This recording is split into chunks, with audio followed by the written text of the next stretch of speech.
दस्तक ड्रामे की अगली किस्त में आप देखेंगे कि कहानी तो सिर्फ अब शानी के गिर्द घूम रही है। किरण को फिक्र है शानी की, सैफ को टेंशन है शानी की, और हर तरफ बस शानी के गिर्द ही ड्रामे को लपेट कर खींचा जा रहा है।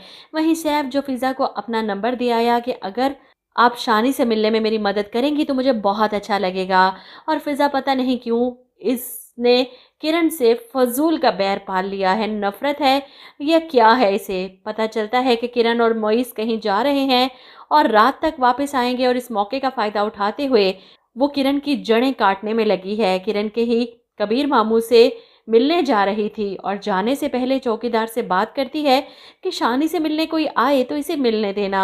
गाड़ी में बैठी सैफ को फ़ोन करके इतला देती है कि किरण और मोइस देर से घर आएंगे। चौकीदार से मैं बात कर चुकी हूँ, वो शानी को आपके साथ जाने से रोकेगा नहीं। ये सुनकर तो सैफ खुश हो जाता है। आप नहीं जानती आपने कितना बड़ा एहसान किया है मुझ पर। वह फ़ौरन गाड़ी का रुख मोइस के घर की तरफ मोड़ लेता है और वहाँ से शानी को लेकर अपने साथ घर आ रहा है। रास्ते में वो खुश है शानी के साथ और इससे पूछता भी है कि आपने घर में किसी को बताया तो नहीं कि आप मेरे साथ जा रहे हैं। इस पर शानी कहता है कि नहीं, मैंने किसी को नहीं बताया। अब सैफ इसे लेकर अपने घर चला जाता है अपनी माँ से मिलवाने। शानी अपनी दादी से मिलकर बहुत खुश होता है। वहीं सैफ की माँ को भी सुकून मिल जाता है अपने पोते को देखकर, इससे मिलकर। और वहीं फरियाल जो इसे देखकर बिल्कुल भी खुश नहीं थी, तंज करते हुए कहती है कि इसकी माँ को पता है तुम इसे यहाँ लेकर आए हो या चोरी छुपे उठा लाए हो। शानी पलट कर इस आंटी को देखता है। खैर सैफ इसे इसके कमरे में लेकर जाता है, खिलौनों से भरा हुआ कमरा। वो इसकी गन भी दिखाता है और शानी के साथ खेलता भी है।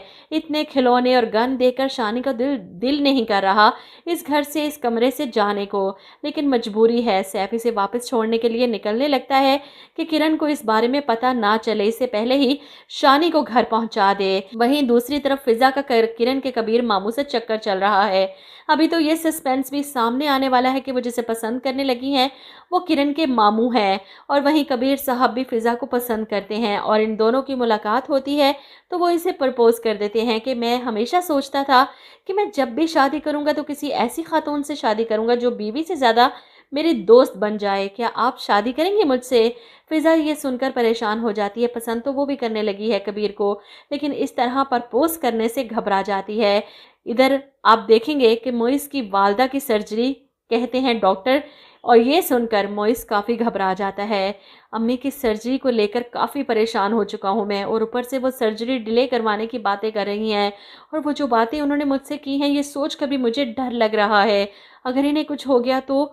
वो किरण के सामने रोता है और वो इसे तसल्ली देती है, मोइस कुछ नहीं होगा आंटी, ठीक हो जाएंगी, सब ठीक हो जाएगा, ट्रस्ट मी, मत टेंशन लो। एक ही तो अच्छा किरदार है मोइस के घर में इसकी माँ का, इन्हें तो कुछ भी ना हो, वरना तो किरण के लिए इस घर में रहना दो भर हो जाएगा, क्योंकि फिरोज साहब अपनी बीवी की बीमारी की वजह से ही किरण को बर्दाश्त कर रहे हैं।